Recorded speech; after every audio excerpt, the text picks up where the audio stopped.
Hi, students.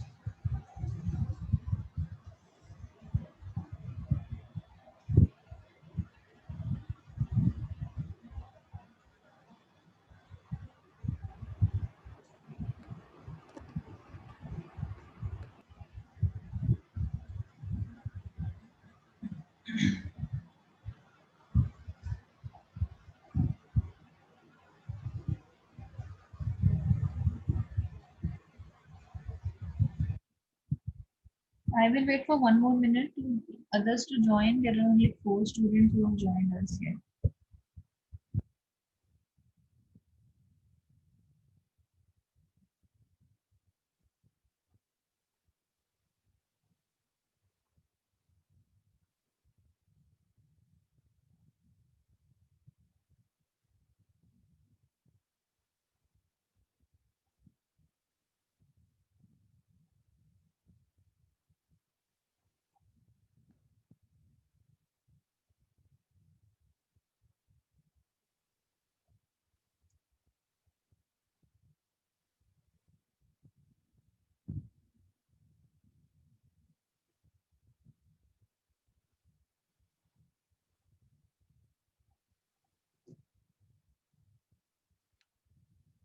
Guys, hear me?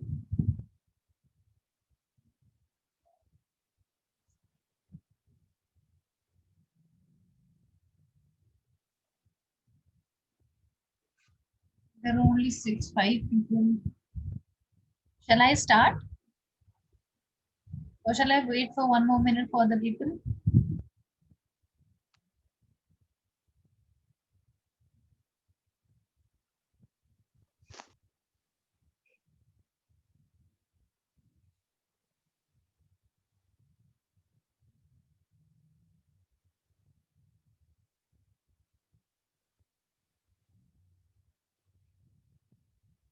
Can you hear me? Bachu? Give me confirmation if you can hear me, Vivi.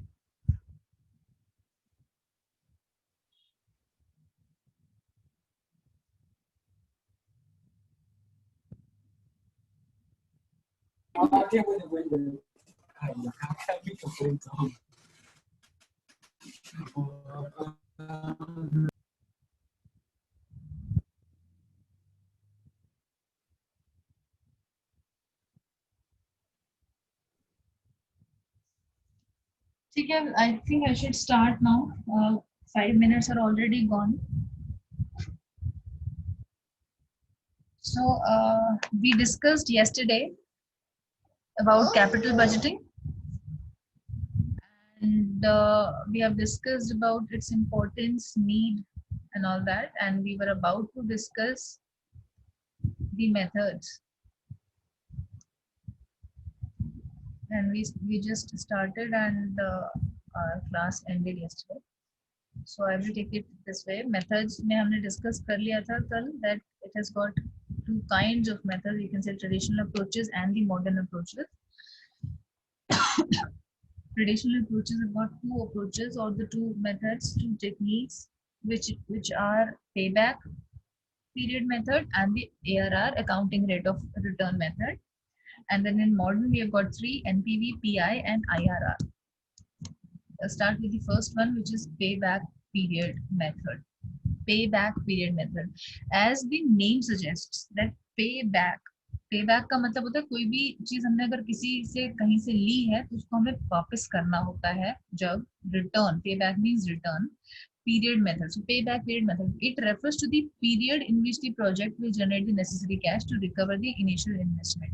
हम ये इसमें analyse करते हैं कि कितने पीरियड में यानी कि कितने टाइम पीरियड में हम वो कैश रिकवर कर लेंगे या उतना हम पैसा अर्न कर लेंगे कि हमने जो एक्चुअल इन्वेस्टमेंट किया था, इनिशियल इन्वेस्टमेंट किया था, वो पूरा हो जाए. फॉर एग्जांपल, अगर हमने इन्वेस्टमेंट किया है किसी मशीनरी को परचेज करने में लॉन्ग टर्म में, तो उस मशीनरी की कॉस्ट सपोज अगर आज की डेट में 1 करोड़ रुपीज है और हमने वो 1 करोड़ इकट्ठा पैसा दे दिया और वो मशीनरी हम लेकर आ गए, तो हमारी इन्वेस्टमेंट हुई हो, तो वो 1 करोड़ रुपीज हमें उस because of this purchase of that machinery, वो टोटल अमाउंट 1 करोड़ कितने टाइम में वापस आ जाएगा? 1 साल में आएगा, 2 साल में आएगा, या कितने टाइम में वापस आएगा is what this method is helpful for.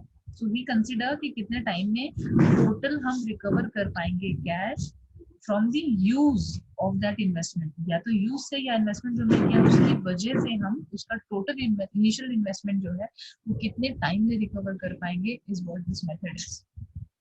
Okay, also called, just give me a moment.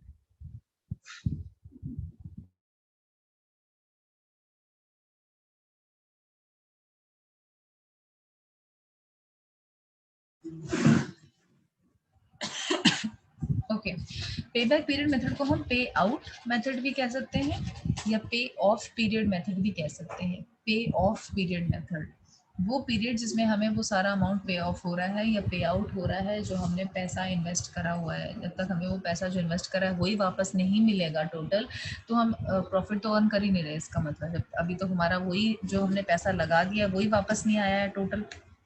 उसके बाद एक्स्ट्रा कुछ अगर हम अर्न करेंगे तो then over and above that will be the profit time.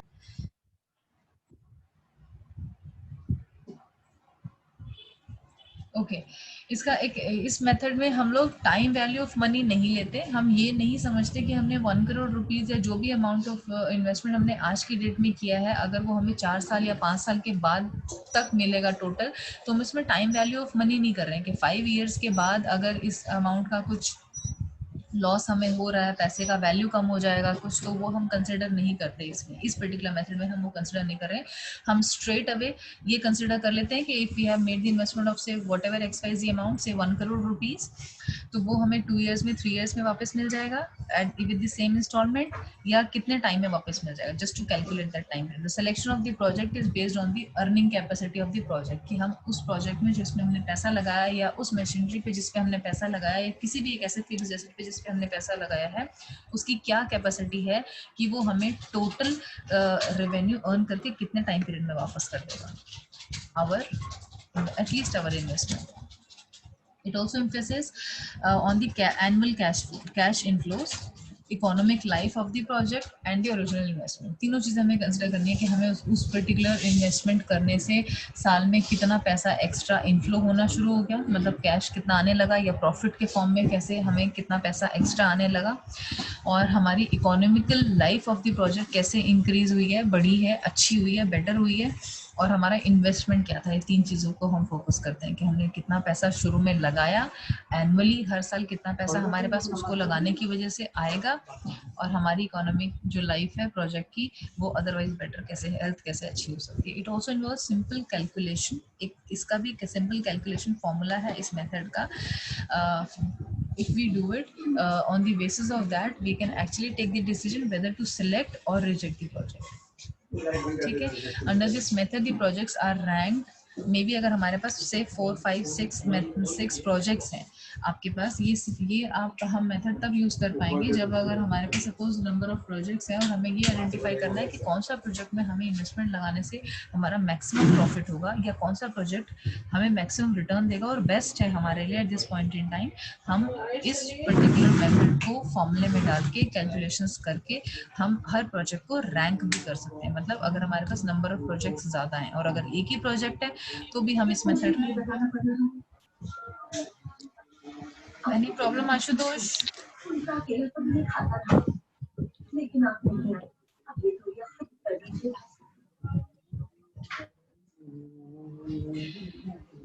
Okay, so under this method अगर हमारे पास एक से ज़्यादा प्रोजेक्ट्स हैं तो हम उनको रैंक कर सकते हैं उनकी एफिशिएंसी के हिसाब से कि कौन सा सबसे एफिशिएंट प्रोजेक्ट है, और अगर एक ही है तो भी हम कर सकते हैं इसको कि whether it will be a beneficial project for us or not.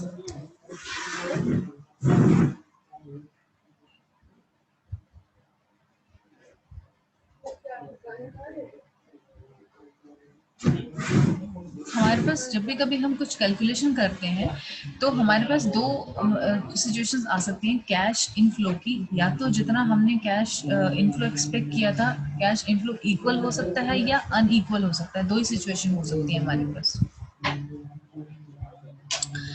Equal cash inflow का मतलब है या इवन कैश इनफ्लो का मतलब है पेबैक पीरियड मेथड का जो फॉर्मूला हुआ इनिशियल इन्वेस्टमेंट, यानी कि हमने जो पैसा हमने लगाया टोटल जो हमने पैसा लगाया divided by annual cash inflow, कितना पैसा हमारे पास आ रहा है.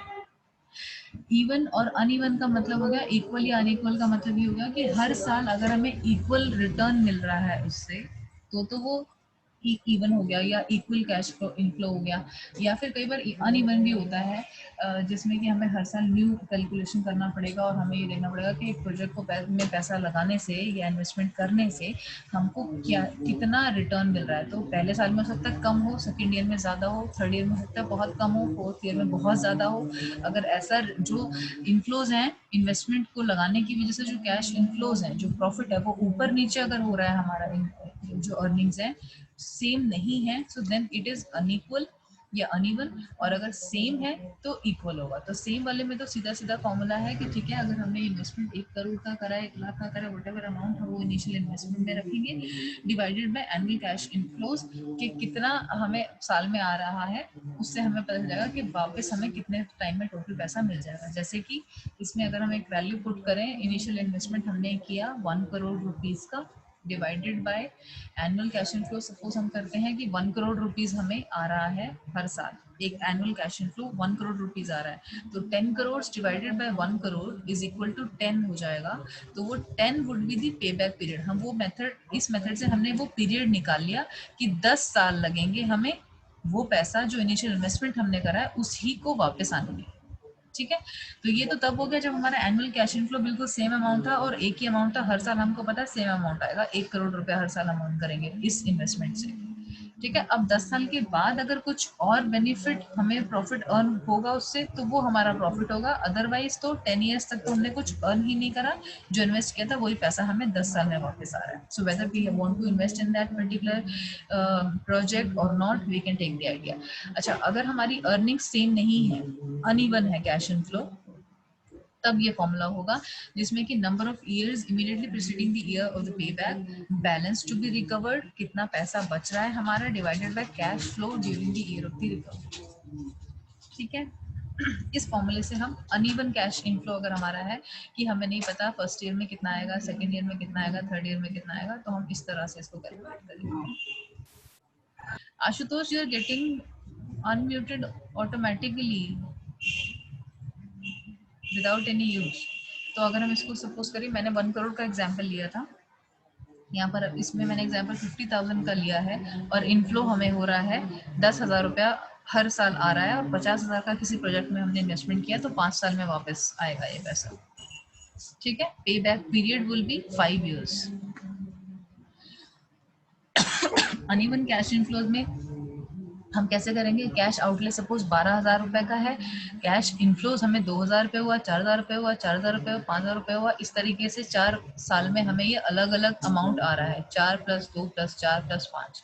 तो यानी कि फोर्थ ईयर में हमको टोटल हमें समझ आया कि टोटल पैसा हमें फोर्थ ईयर में मिल रहा है, 2+4+4+5। ठीक है, अनइवन में ये होगा फॉर्मूले के थ्रू। इस ये अनइवन फॉर्मूले का बेसिक वो है हमारा स्ट्रक्चर। सी, फर्स्ट ईयर में, सेकंड ईयर, थर्ड ईयर, ये हमने वैल्यूज रखा, एनुअल कैश इनफ्लो इतना हो रहा है हमारा, हमने इनिशियली लगाया कितना था वो हमें पता है। ठीक है, cash outlay 12,000। Now cumulative cash inflows जो हुआ 2,000 हुआ, सेकंड ईयर में 6 हुआ, 10 हो गया थर्ड ईयर में, और हमें टोटल कितना लेना था, 12,000 रुपये हमें वापस चाहिए था। तो हम ये सोच रहे हैं कि कितने टाइम में वो वापस आएगा। फोर्थ ईयर में हमको 5,000 हो गया, तो लास्ट फोर्थ ईयर के एंड में हमें पैसा जो मिला वो कितना मिला, 15,000 मिला, 15,000। However, we were trying to understand कि हमें 12,000 कितने टाइम में मिलेगा। तो 10,000 हमें थर्ड ईयर में मिला, तो somewhere between third and fourth year के बीच में हमें कहीं पर 12,000 रुपया मिला, क्योंकि थर्ड ईयर के एंड में हम हमारे पास 10,000 था, लेकिन फोर्थ ईयर के एंड में हमारे पास 15,000 हो गया। लेकिन हमारा इनिशियल आउटले कितना था, 12,000 जो हमने इन्वेस्ट किया था basically. So we were trying to figure out कि 12,000 कितने टाइम में वापस आया। So that becomes 3.4 years। ठीक है, 3 years प्लस, क्योंकि जिस भी टाइम में हमारा इनिशियल इन्वेस्टमेंट होगा जिस ईयर में, तो थर्ड ईयर में बेसिकली 10,000 हमारा हुआ था, but we are focusing on 12,000 outlet to calculate. तो किस तरीके से इस फॉर्मूले को किस तरीके से हम रखेंगे इसको, थर्ड ईयर में plus 2,000 divided by 5, so that becomes 4.4 years। Understood this?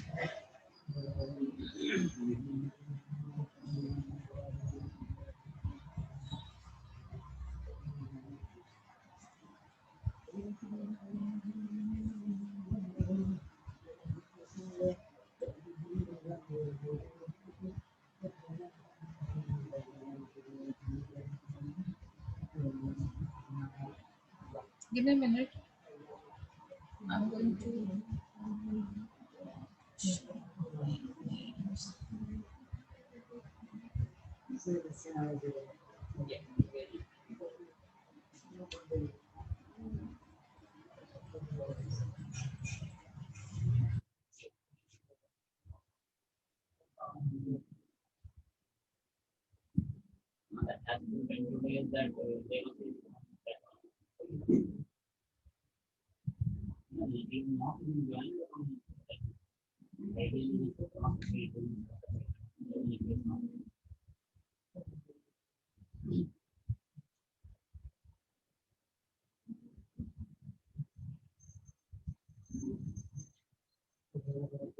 इस मेथड से अगर अगर हमारे पास 3 मॉडल्स हैं या 3 हमारे पास प्रोजेक्ट्स हैं, तो हम उसमें से बेस्ट प्रोजेक्ट हमारे हिसाब से या हमारे लिए कौन सा है वो हम इस प्रॉब्लम से समझ सकते हैं।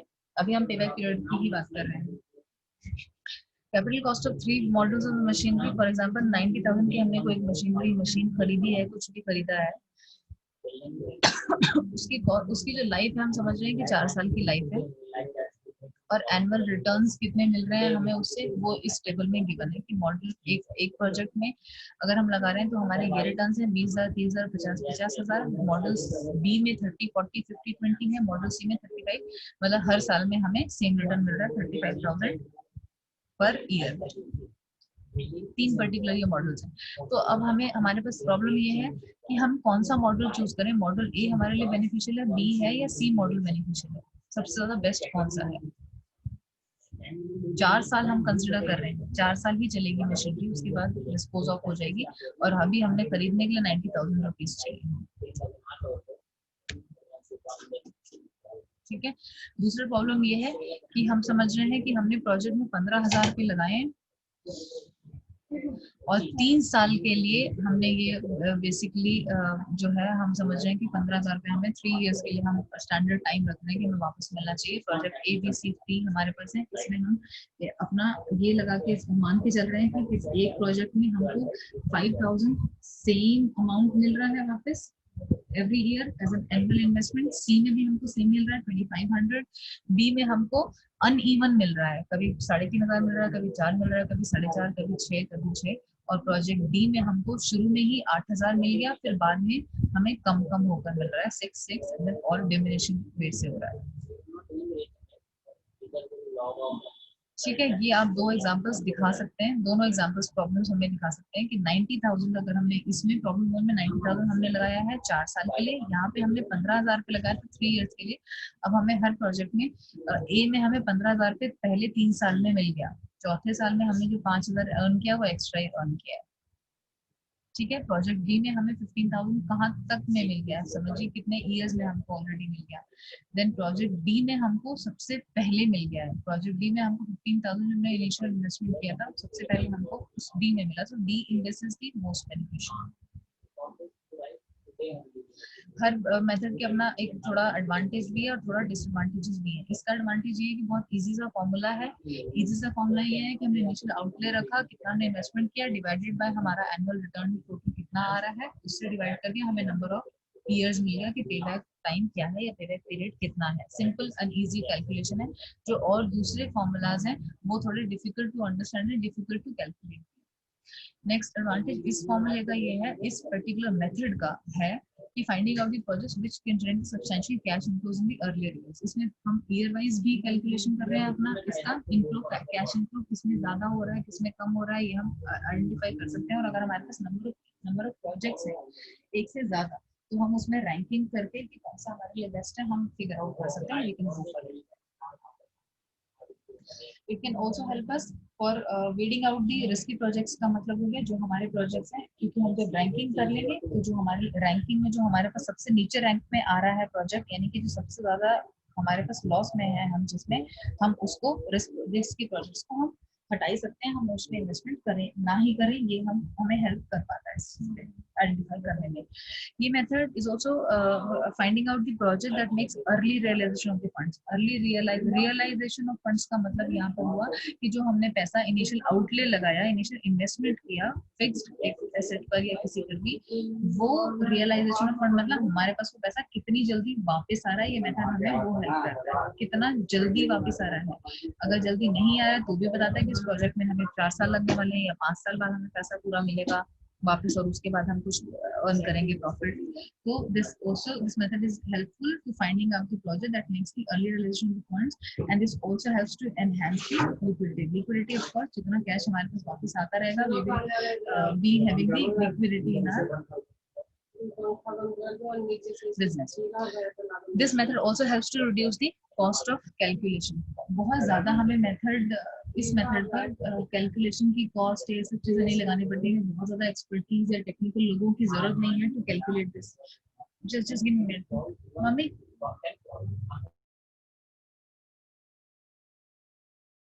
So this method helps कि बहुत ज़्यादा हमें किसी एक्सपर्टीज या जो इस पर्टिकुलर चीज़ को कैलकुलेशन के लिए एक्सपर्ट्स की ज़रूरत होगी कि हमें कोई मैन पावर एक्स्ट्रा हायर करने की ज़रूरत नहीं है। It is simple mathematical formula which can be done by the in house people of the accounts department hours also.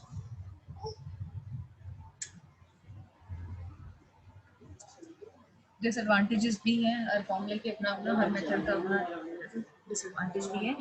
तो पे बैक पीरियड मेथड का जो डिसएडवांटेज है वो ये है कि it ignores all the cash inflows after the pay back period. हम सिर्फ इसमें पे बैक पीरियड निकाल रहे हैं, पीरियड कि कितने टाइम में हमने जो पैसा लगाया वो हमें वापस मिल रहा है।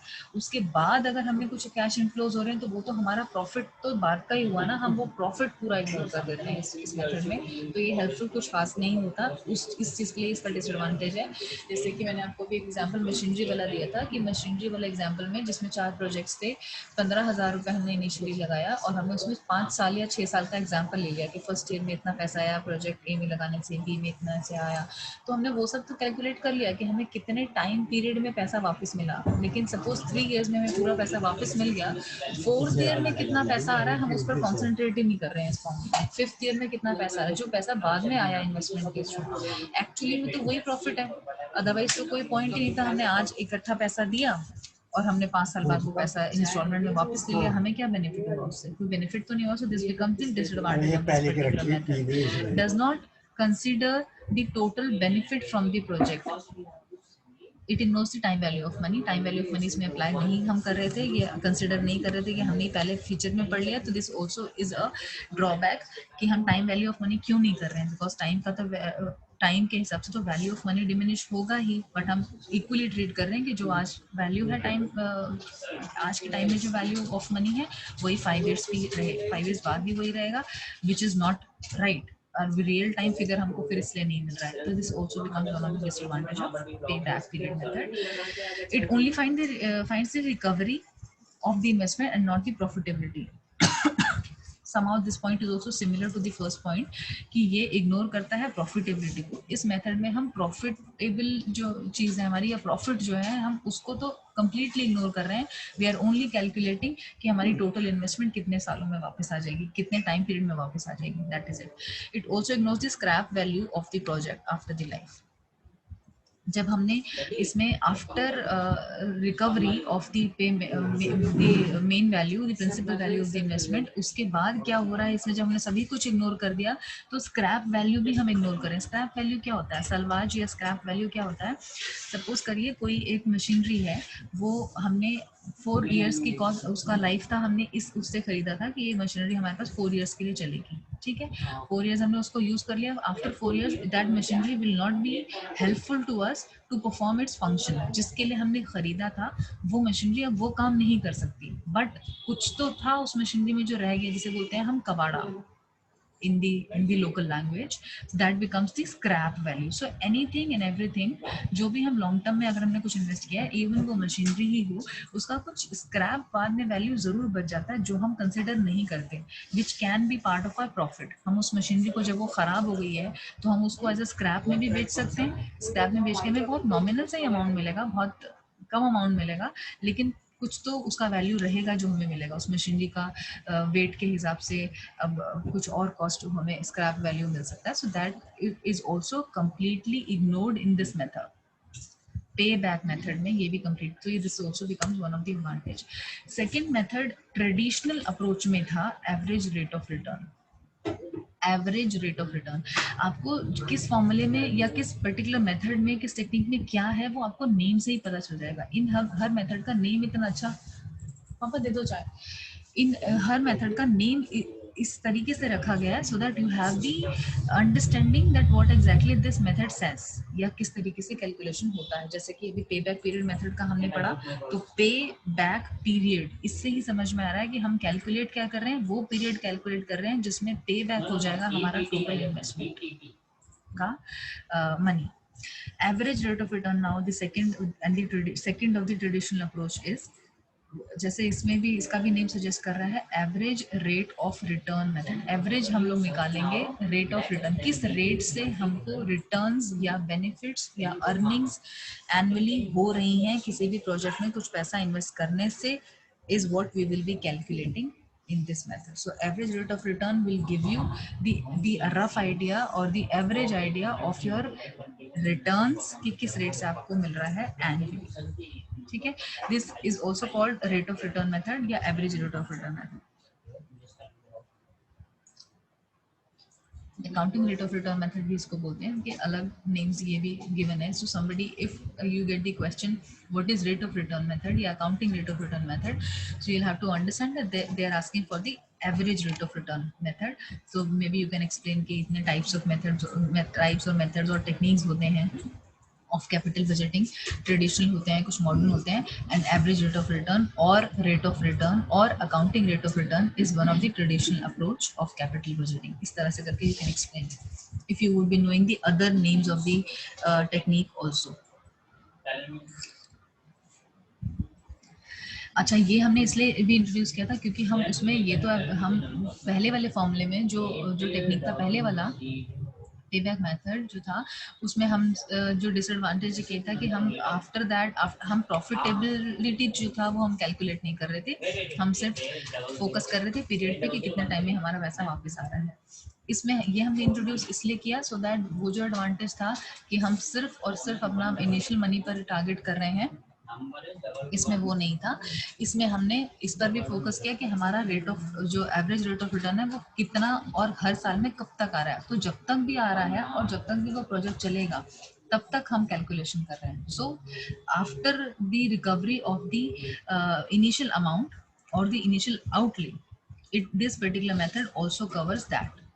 सो it is based on the conventional accounting concepts पे है ये चीज़ की मतलब मैं आपको उसका अकाउंटिंग कॉन्सेप्ट्स का मतलब एक फॉर्मूला इसका भी है जो how we will calculate, I just tell you that कि ऑन एन एवरेज हम हर साल में किसी भी प्रोजेक्ट में कैपिटल बजटिंग के थ्रू इन्वेस्टमेंट करके जो अर्निंग कर रहे हैं वो कितना किस हिसाब से कैलकुलेट है, what exactly is the percentage. Rate का मतलब है परसेंटेज, तो rate of return is expressed as percentage कि 10% हम रिकवर कर रहे हैं फर्स्ट ईयर में, 20% हमने रिकवर कर लिया, 30% कितना रिकवर कर लिया, और जब हमने 100% रिकवर कर लिया तो वो कितने ईयर्स में कर लिया 100%, और उसके बाद जो रिकवर कर रहे हैं then it becomes the profit. Profits under this method is calculated as profit after depreciation and tax। अच्छा, इसमें हम लोग इस पर्टिकुलर मेथड में हम ये भी कंसिडर करते हैं कि कोई भी मशीनरी, उस मेथड में हमने ये कंसिडर नहीं किया था कि मशीनरी हम ये सोच रहे थे कि 5 इयर्स में पैसा वापस आ गया, 4 इयर्स में आया, दैट इज इट। लेकिन हर साल मशीनरी का कुछ कॉस्ट डेप्रिशिएट भी होता है। डेप्रिसिएशन से अगर मैं आपको बोलूँ डेप्रिसिएशन से आप क्या समझते हो, तो किसी को कुछ अंडरस्टैंडिंग है व्हाट इज डेप्रिसिएशन? डेप्रिसिएशन एक वो वैल्यू होता है, हम कोई भी चीज लेके आते हैं, मैं फिर से इंडिविजुअल एग्जांपल पर आ जाती हूँ। For example we have bought a phone, हमने एक फोन लिया है, you have bought it, so you have made some investment in your phone devices, right. हमने वो इन्वेस्टमेंट किया, फोन हमारा फर्स्ट ईयर भी उसी एफिशिएंसी से चलता है जिस एफिशिएंसी से वो डे 1 में चला, नेक्स्ट ईयर भी हो सकता है वो उसी एफिशिएंसी से हमें वो एसेट हमको हेल्पफुल है और काम दे रहा है, बट क्या उसकी वो वैल्यू सेम नेक्स्ट ईयर रहती है? या नेक्स्ट टू नेक्स्ट ईयर उसकी वही सेम वैल्यू रहती है, या आफ्टर 5 इयर्स आपके उसी प्रोडक्ट की, चाहे वो कितना ही एफिशिएंटली काम कर रहा हो वो एसेट आपके लिए, इवन आफ्टर 5 इयर्स, क्या उसकी वैल्यू सेम रहती है जो उसकी वैल्यू फर्स्ट डे थी? नो.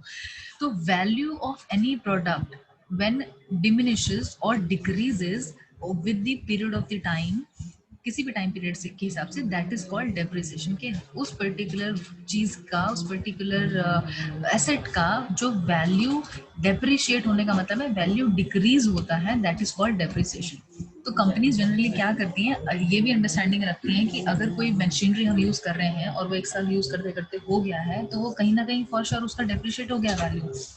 हम ये नहीं सोच सकते कि वो मशीनरी 10 साल 50 साल चलती रहेगी, उसका एक जो लाइफ है वो लाइफ किस हिसाब से है, हम डेप्रिसिएशन वैल्यू किस हिसाब से रखेंगे, इस हिसाब से रखेंगे कि उसका लाइफ कितना है। For example if you buy a laptop for your employ, ठीक है, या हमने अपने लिए फोन ही खरीदा है, तो उसकी लाइफ हमें ऑन एन एवरेज हमें पता है 3 इयर्स की है या 4 इयर्स की या 5 इयर्स की लाइफ है। जो हमने मशीनरी खरीदी है या कोई भी एक एग्जाम्पल हम ले रहे हैं, तो उसकी जो लाइफ है 4 इयर्स है। तो यानी कि एवरी, अगर 4 इयर्स है तो एवरी 1 ईयर में उसकी 25% कॉस्ट जो है, जो वैल्यू है वो खत्म होगी।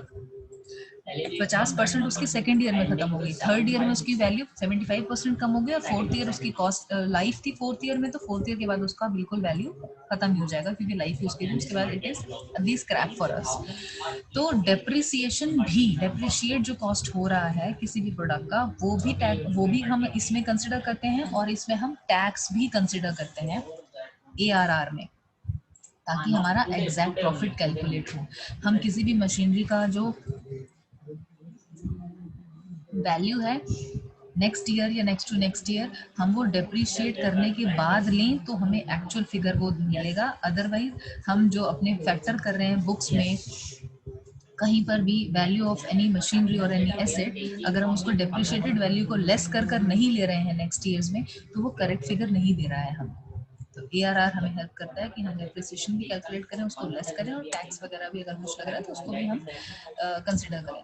अब average rate of return method में, average rate of return technique में, जो कि अगेन ट्रेडिशनली ही है, पुरानी भी टेक्निक है, इसका फॉर्मूला ये है कि हम इसको average income after tax and depreciation, हम अपना एवरेज इनकम लेंगे, हमने टैक्स डिडक्ट कर दिया जो हमने टैक्स पे करा वो, और डेप्रिसिएशन जो उसका वेयर एंड टीयर का कॉस्ट हुआ किसी मशीनरी का, वो भी लेस करने के बाद हम एवरेज वाली इनकम ले रहे हैं, divided by average rate. Don't forget to put the word average in average rate of return. दोनों जगह पे देखिए, ऊपर भी और नीचे भी एवरेज आ रहा है।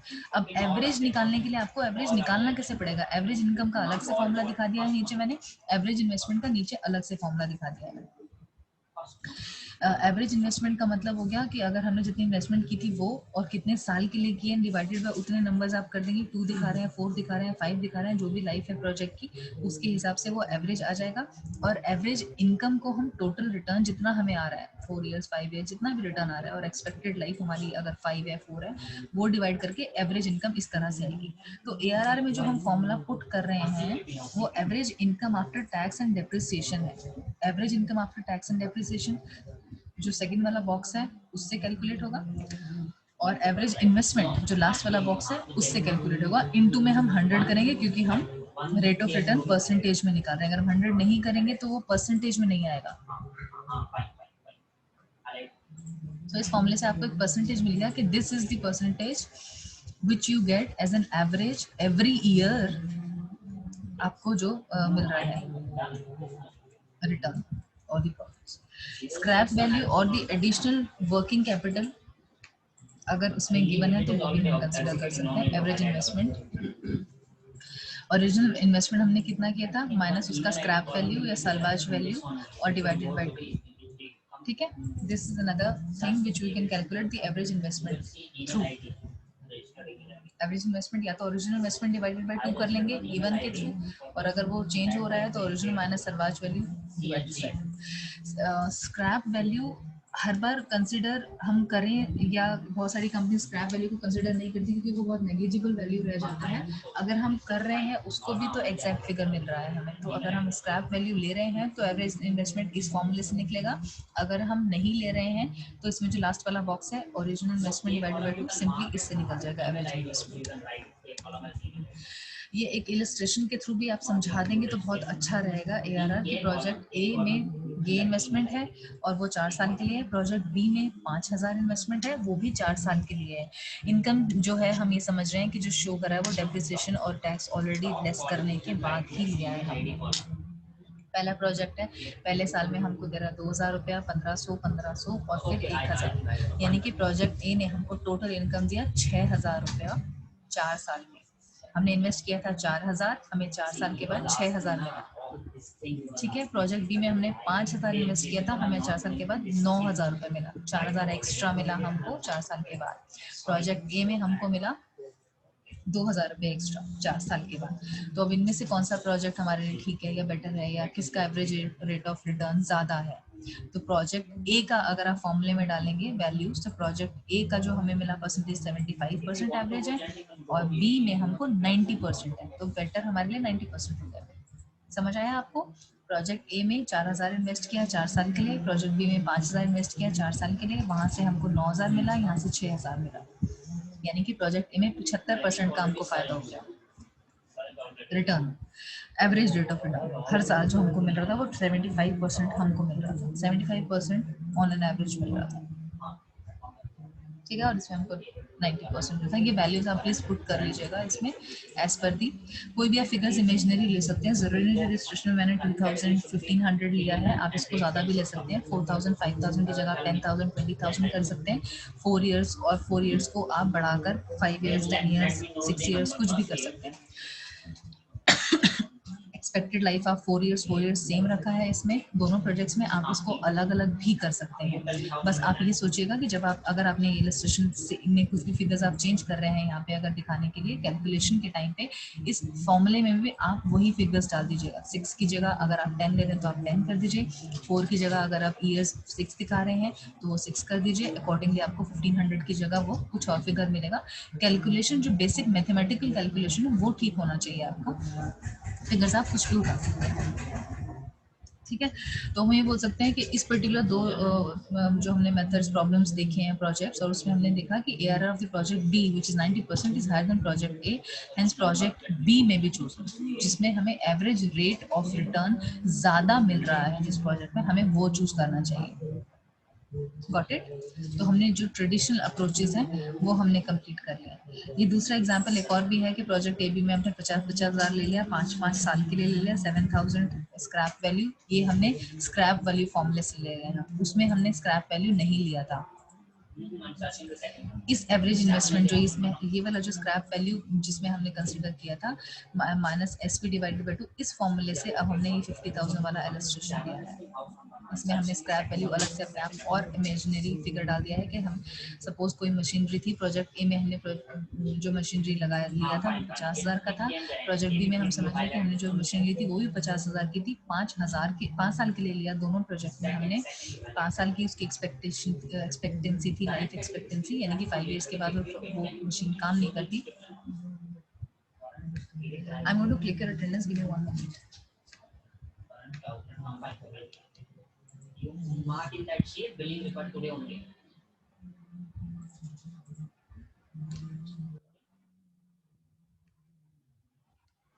That is why we are saying if I have the other team to do billing, they will not take screenshot, but Avinash ये मैं इस पर्टिकुलर को मैं ARR को स्क्रैप वैल्यू वाले को नेक्स्ट क्लास में समझाऊंगी। टाइम नहीं है अभी, क्लास विल गेट ओवर। कुछ क्वेश्चंस अभी तक हैं तो आप मुझे पूछ सकते हैं।